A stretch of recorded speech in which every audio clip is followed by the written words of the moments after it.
आप संदेश से मैं अनिल कौशिक। दोस्तों हम पहुंचे हैं बादरा की पुरानी गौशाला में और वहां एक बैठक चल रही है दोस्तों सभी गौशालाओं के पदाधिकारियों की, और उपखंड महोदया भी यहाँ आई हुई थी। जानते हैं सर कहाँ से आए आप? राजकुमार किराड़ाबड़ा से। किराड़ाबड़ा गौशाला से। हाँ। तो आज क्या आपके गौशाला में क्या स्थिति है बीमारी को लेकर? जो लंपी है एक गाय है हमारे। एक गाय है। हाँ, और कोई दिक्कत नहीं है। और गौशाला में साफ सफाई की ज़रूरी है। साफ सफाई जितनी भी साफ सफाई रहेगी तो वहाँ बीमारी कम आएगी। प्रॉपर कर रहे हैं क्या साफ हाँ सफाई? बिल्कुल कर रहे हैं। चलो बहुत धन्यवाद। तो सागड़ा से यहाँ मांगी जी भी है। नमस्कार मांगी जी। हाँ जी नमस्कार जी, गोविंद गौशाला सागड़ा से। तो सागड़ा में कैसी है स्थिति? नहीं सर, हमारे गौशाला में अभी कोई बीमारी नहीं है सर। सब गायें स्वस्थ है और एकदम बराबर साफ सफाई हो रही है, कोई दिक्कत नहीं है। अभी साफ सफाई की ध्यान रख रहे हैं? हाँ ध्यान रख रहे हैं, बीमारी के प्रति सचेत हैं। सजग हैं हमें। तो आज अफसर ने क्या आपको दिशा निर्देश दिए हैं? तो यही दिए, जो भी कोई बीमारी आई है उसकी आप वो रोकथाम करो, दवाई लो, दवाई का छिड़काव करो, यही सभी ने बताया। डॉक्टर साहब ने बताया, ये एसडीएम साहिबा ने कही है। कोई दिक्कत आई तो हमें निःशुल्क नंबर है, उस पर कॉल करो। बहुत बहुत धन्यवाद। ओके, आप कहाँ से आए? छानी बड़ी गौशाला से। छानी बड़ी गौशाला से। हाँ जी। तो क्या स्थिति है छानी बड़ी गौशाला? बढ़िया स्थिति है जी, साफ सफाई होती है और कोई हमारे रोग नहीं है किसी। अभी तक एक भी गाय आपके वो नहीं है? एक भी गाय नहीं है। नहीं जी। अच्छा, बहुत बहुत बढ़िया बात है। तो आप कहाँ से आए? अजीतपुरा से। अजीतपुरा से। अजीतपुरा में 10 गायें थी बीमार, 6 है, 4 ठीक है, एकदम स्वस्थ है। अच्छा, 4 ठीक हो गई। वो संक्रमण हुआ था? हाँ हुआ था। हमने फिटकड़ी का पानी, नीम का और जो भी दवाई है उसका शुद्ध उपयोग किया, ठीक है। अब वो 6 भी ठीक के है, अच्छी तरह चलती है। तो उनको क्या अलग से रखा जा रहा है? अलग से उसको रखा गया है ना? अलग से। अच्छा, चलो बहुत बहुत बढ़िया। ये तो धन्यवाद अच्छी साहब। बात। आप कहाँ से आए? छानी बड़ी से। छानी बड़ी से। हाँ जी। तो कैसी स्थिति है? ठीक है जी, ठीक है। हमारे साथ साफ सफाई ठीक चल रही है जी। अच्छी चल रही है साफ सफाई? कोई बीमारी नहीं है अभी कोई बीमारी ज्यादा नहीं, छिड़काव चल रही है जी। पहला कर दिया। आप सचेत है पूरी तरह हाँ से? सचेत है जी। चलो बहुत बहुत धन्यवाद जी। आप कहाँ से आए? हम आए हैं जी श्री राम सागर गौशाला समिति नेठराना से। नेठराना से। हाँ जी। नेठराना में कैसी है स्थिति? नेठराना की अपने तहसील की गौशाला है, सबसे बड़ी गौशाला है। वहाँ 2000 प्लस में गायें हैं। हमारे इस बीमारी का भी कोई लक्षण नहीं है, एक भी पशु में। एक भी पशु हाँ, नहीं है? कोई नहीं है। कोई गांव में है, 2-4 आए हैं केस, हमारी गौशाला में अभी तक नहीं है। और उसके लिए हमने किया अलग से एक बाड़ा तैयार कर रखा है। कोई होगा तो उसको अलग ही रखेंगे और उसकी अलग ही देख रेख करेंगे। अच्छा, आप नेठराना में जैसे गलियों में और कई बार आवारा पशु भी, गोवंश भी घूमता है, क्या उनमें देखा है आपने कोई लक्षण? हाँ उनमें हमने देखा है। गांव में 2-4 हमने केस ऐसे आए भी हैं, उनको अलग रखा है हमने। गौशाला के पास में एक बाड़ा तैयार कर दिया और वो गायें अलग से रखी गई वहाँ। अलग से रखी हाँ जी। गई है। चलो बहुत बहुत आज ही धन्यवाद। आइए। आप भी गौशाला नेठराना से? हाँ जी, नेठराना। चलो। तो दोस्तों आपने देखा कई गौशालाओं के पदाधिकारी यहाँ मिले, और यहाँ पूर्व भाजपा विधायक संजीव बेनीवाल जी भी दिखाई दे रहे हैं। उनसे भी हम जानेंगे। नमस्कार विधायक जी। हाँ नमस्कार साहब, नमस्कार। तो आज बैठक में क्या हुआ विधायक जी? देखिए आज तो वैसे तो हम जो है वर्तमान में पूरे प्रदेश में जो स्किन डिजीज़ गोवंश के लिए, पशुधन के लिए लंपी स्किन डिजीज़ जो पूरे एक तरह से देश प्रदेश में बीमारी फैली हुई है पशुओं की, उसके संदर्भ में भारतीय जनता पार्टी बादरा की तरफ से हमने एक ज्ञापन माननीय मुख्यमंत्री महोदय के नाम आदरणीय एसडीएम साहब को हमने ज्ञापन सौंपा है। वर्तमान में जिस तरह से हमारा गोवंश, हमारा पशुधन इस बीमारी की चपेट में है, इस लंपी स्किन डिजीज़ के लिए सरकार स्तर पर किस तरह से कारगर कदम, कौन कौन से कारगर कदम उठाए जाने चाहिए। हमने ये भी मांग की है कि दवाइयों का पूरी तरह से प्रबंध हो, वैक्सीन का भी प्रबंध हो, और विशेष करके जो निराश्रित पशुधन और विशेष करके हमारे गोवंश, और वैसे भी गौमाता एक तरह से हमारी आस्था का भी प्रतीक है, हमारी आस्था का भी केंद्र है।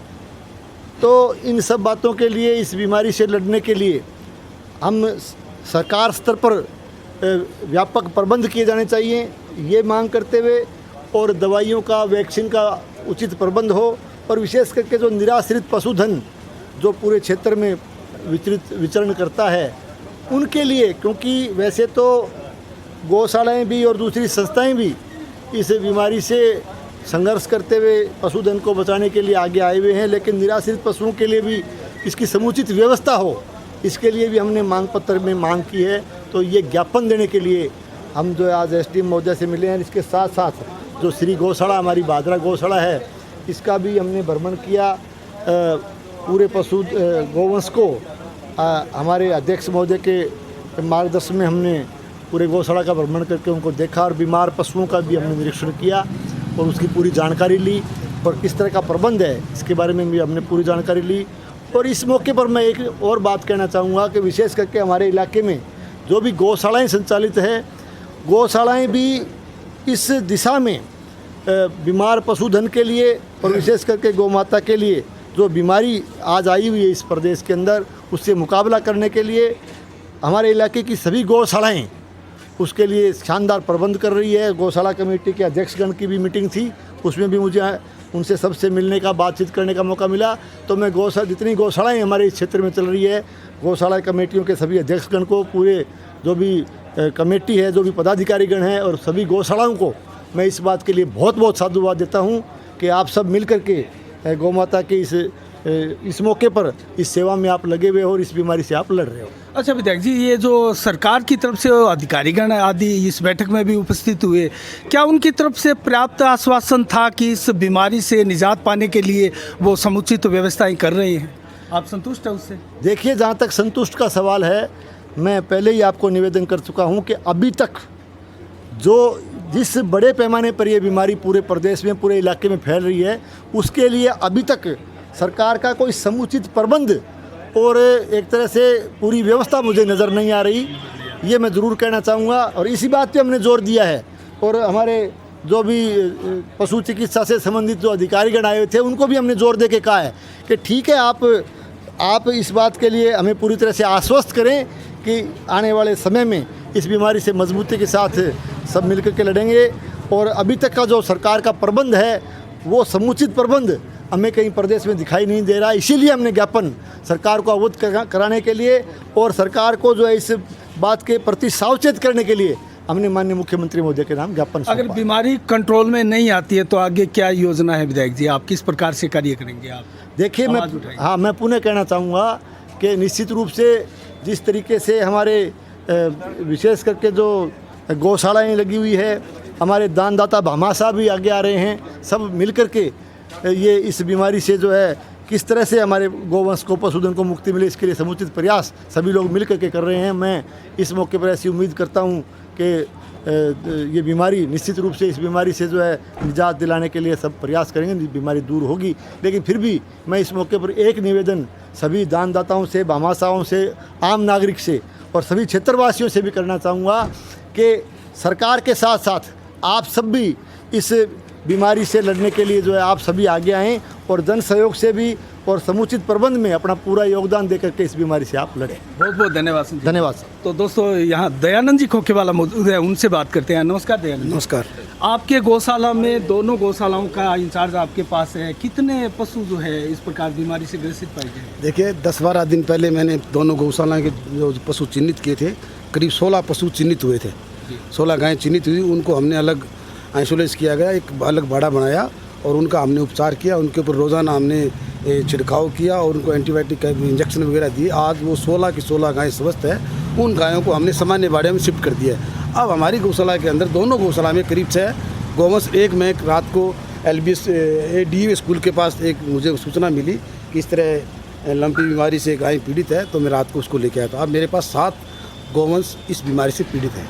अच्छा, वर्तमान में बादरा में क्या संख्या हो सकती है इसकी? बादरा शहर के अंदर मेरे हिसाब से अभी तक इतना इसका प्रकोप नहीं है। देहात क्षेत्र में, देहात में भी यहाँ हमारे सब गौशाला के अध्यक्ष आए हुए थे, सभी कह रहे थे अभी तक हमारे देहात में कोई कहीं नहीं है। अच्छा, क्या छिड़काव कर रहे हैं, किस प्रकार की दवा दे रहे हैं गायों को? वो कोरोना वाला सिस्टम है सेम, जैसे मनुष्य आदमी की जब कोरोना आई थी उसको हम अलग कमरे में शिफ्ट रखते थे, वही सिस्टम है, उनको अलग रखना।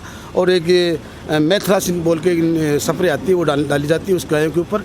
और पूरी गौशालाओं के अंदर एकांतरा हम हर गायों के ऊपर कर रहे हैं ये बीमारी शुरू होने से। फिटकरी से नहलाना और नीम का धुआं देना भी कारगर बताया जा रहा है। वो भी हमारे पास इस तरह का मैसेज आया था, लेकिन हम जो काम कर रहे हैं उससे हम संतुष्ट हैं, हम वो ही प्रयोग करेंगे। चलो, बहुत बहुत धन्यवाद दयानंद जी। तो दोस्तों, आपने देखा दयानंद जी खोखेवाला ने भी बताया, बादरा में अभी स्थिति ज़्यादा विकट नहीं है। बजरंग जी शेखावत हमारे सामने है, गांधी गौशाला के अध्यक्ष। नमस्कार गोपाल। नमस्कार जी। क्या कहेंगे इस बीमारी को लेकर? इस बीमारी पर पहले से ही सारी भादरा क्षेत्र के गौशाला के पदाधिकारी और प्रशासन लग चुका है। मेरे को क्षेत्र में एक भी गाय कोई अभी इस बीमारी से पीड़ित नहीं मिली है। गांधी बड़ी गौशाला में हमने एक अलग से बाड़ा भी बना दिया है कि गांव में कोई अगर किसी गाय बीमार हो तो वहाँ रखेंगे, और इसकी क्या है, बचाव ही दवाई है, सुरक्षा ही सेवा है। हम पहले ध्यान रखेंगे तो ऐसी बीमारी नहीं फैलेगी, मेरा ये मानना है। और भादरा के क्षेत्र के लोग जो है वो आश्वस्त रहे कि भादरा में ये बीमारी ज़्यादा फैल नहीं रही है। हाँ, फैल नहीं रही। पहले से वो ध्यान करेंगे ना, परहेज रखेंगे, जिस प्रकार दवाई से ज़्यादा परहेज की आवश्यकता होती है, पहले ध्यान रखेंगे। और बीमारी से सारे परिचित भी हैं, बीमारी के लक्षण सारे किसान लोग जानते भी है। 2-3 साल पहले भी कुछ 1-2 गाय की इस प्रकार की आई, एक इंजेक्शन में ठीक हो गई। इसकी कुछ तो लोग हवा ज़्यादा बना रहे हैं, इसकी मतलब अफवाह फैला रहे हैं ज़्यादा, तो उससे भी वंचित रहना पड़ेगा। लोग कहते हैं इसका दूध पी ले वो आदमी भी गड़बड़ बीमार हो जाएगा, ऐसा हमने सुना नहीं है। डॉक्टरों से भी राय ली है कि इस तो डॉक्टरों का क्या कहना है जो इस प्रकार बोल रहे हैं कि संक्रमित गाय का दूध पीने से भी इंसानों में संक्रमित हो जाता है? हाँ, डॉक्टर साहब यही कह रहे हैं कि अब आप और हम सब इसको उबाल के पीते हैं ना, यानी 55 ग्रेड तक गर्म कर लें तो सारे कीटाणु खत्म हो जाते हैं का। अच्छा, अपना दूध 90-100 डिग्री पर तो गर्म होता ही है, इसलिए कोई दिक्कत नहीं आएगी। बाकी आप बचाव भी रख सकते हैं, बचाव रखना भी चाहिए हो सके तो। क्या पैसे थोड़ी लगते हैं, 4 दिन बाद में दूसरी गाय दूध ले लें। उपचार क्या बताया है बजरंग जी, आप क्या कर रहे दवाई हैं? हम तो हमेशा से क्लीनर और बुटेक्स नाम की एक दवाई आती है, 500 लीटर ड्रम में डालते हैं, ट्रैक्टर से छिड़काव करते हैं। 500 लीटर पानी में 1 लीटर वो दवाई डाली जाती है, और करीब 2 या 3 लीटर में हमारी गांधी गौशाला सारी तैयार हो जाती है। हर महीने हर गौशालाओं से और सभी से मेरा निवेदन कि हर महीने इस दवाई का गौशाला में ट्रैक्टर द्वारा छिड़काव होना चाहिए। और किसान भाइयों से भी मेरा निवेदन कि हर घर में 1-2 गाय है तो भी आप स्प्रे पंप से या छोटा पंप हो रहा है उससे भी कर लें। और आपने पूछा फिटकड़ी और नीम के विषय में, बिल्कुल कारगर है, लेकिन वो घर तक ही कामयाब है, गौशाला तक नहीं है, क्योंकि गौशाला की संख्या बहुत ज़्यादा होती है वहाँ सामने। अच्छा, ये दवाई फिर कहाँ से लाते हैं बजरंग जी?